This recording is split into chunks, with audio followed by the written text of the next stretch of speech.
Hello hi అండి. ఈ వీడియోలో మనము పొగాకు చేలో ఎద్దలతో చేస్తున్న సేద్యం చూడబోతూ ఉన్నామన్నమాట. ఈ పొగాకు చూస్తున్నారు కదా, ఈ పొగాకుని వర్జీనియా టొబాకో అంటారండి. వర్జీనియా పొగాకు అంటారు. జనరేషన్ మారే కొద్దీ మనం అప్డేట్ అవుతూ ఉన్నాము. అదేవిధంగా అడ్వాన్స్ టెక్నాలజీని కూడా మనం అడాప్ట్ చేసుకుంటూ ఉన్నామన్నమాట. సిన్స్ మన తాతల కాలం నుంచి మనం చూసామంటే వ్యవసాయం కొరకు ఎక్కువగా ఈ యొక్క ఎద్దలను ఎక్కువగా ఉపయోగిస్తూ ఉంటారండి. చూసారు కదా, నాగేటి సేద్యం కానీ గొర్రు సేద్యం కానీ ఎద్దల ద్వారా ఎక్కువగా చేస్తూ ఉంటారనమాట. ఆ రోజుల్లో ఇంత ట్రాక్టర్ అనే అడ్వాన్స్ టెక్నాలజీ లేదు కాబట్టి ఎద్దులతో వ్యవసాయం చేసేవారు. ప్రజెంట్ ఇప్పుడు మనందరికీ ట్రాక్టర్ అనేది అందరికీ అవైలబిలిటీలో ఉందండి. ప్రతి ఒక్కరికి అందుబాటులో ఉంది. సో ప్రతి ఒక్కరు ఏం చేస్తారంటే ఈ ఎద్దులను పక్కన పడేసి ప్రతి ఒక్కరికి ఏంటంటే ట్రాక్టర్కి అప్డేట్ అయ్యారనమాట.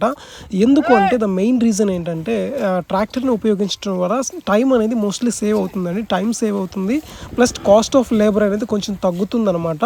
అదేవిధంగా వాళ్ళు అనుకున్న పని ఏదైతుందో ఆ పని కూడా కొంచెం స్పీడప్ అవుతుంది కాబట్టి సో ప్రతి ఒక్కరు ఏం చేస్తున్నారంటే చేంజ్ అవుతున్నారండి. ఎద్దుల కాడి నుంచి ట్రాక్టర్కి ప్రతి ఒక్కరు అప్డేట్ అవుతూ ఉన్నారనమాట.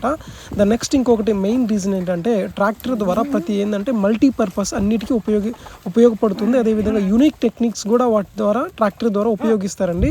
ఫర్ ఎగ్జాంపుల్ ఏంటంటే రోటావేటరీ ఉంది కదా, రోటావేటరీ కానీ 910 కల్టివేటర్ కానీ MB ploughing reversible MB ploughing కానీ ట్రాలీ పర్పస్ కానీ ఈ విధంగా అన్నిటికీ మల్టీ టాస్కింగ్కి ట్రాక్టర్ అనేది యూజ్ అవుతుంది కాబట్టి ప్రతి ఒక్కరు ఏం చేస్తున్నారంటే ట్రాక్టర్ అనేది ఉపయోగిస్తూ ఉన్నారనమాట. సో దీని ద్వారా ఎద్దులు అనేది కనుమరుగవుతూ ఉన్నాయండి.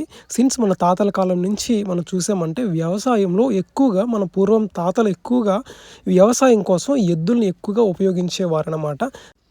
రాను రాను ఎద్దులతో చేసే సేద్యం అనేది అంతరించిపోతూ ఉందండి. అరక సేద్యం కానీ నాగేటి సేద్యం కానీ అంతరించిపోతూ ఉందన్నమాట.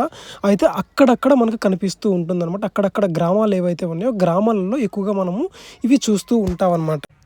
అయితే మనము అడ్వాన్స్ టెక్నాలజీని అడాప్ట్ చేసుకోవాలి. అదేవిధంగా పూర్వీకులు మనకు నేర్పిన యొక్క వ్యవసాయంలో ఎద్దల సేద్యం ఏదైతే మనకు నేర్పారో ఈ యొక్క వ్యవసాయ పద్ధతులు కూడా మనము చేసి కాపాడుకుంటూ రావాలండి. అందుకే అంటారు ఓల్డ్ ఈజ్ గోల్డ్ అంటారు కదా, ఓకేనా. సో నెక్స్ట్ జనరేషన్కి ఎద్దుల సేద్యం అంటే తెలియకపోవచ్చండి, కనుమరుగవచ్చు. సో మనము ఎద్దుల్ని కాపాడుకుందాం. ఎద్దులలో కూడా జాతులు ఉంటాయండి. ప్రజెంట్ మీరు చూస్తున్నారు కదా, ఇవి బెంగళూరు గిత్తలు అనమాట.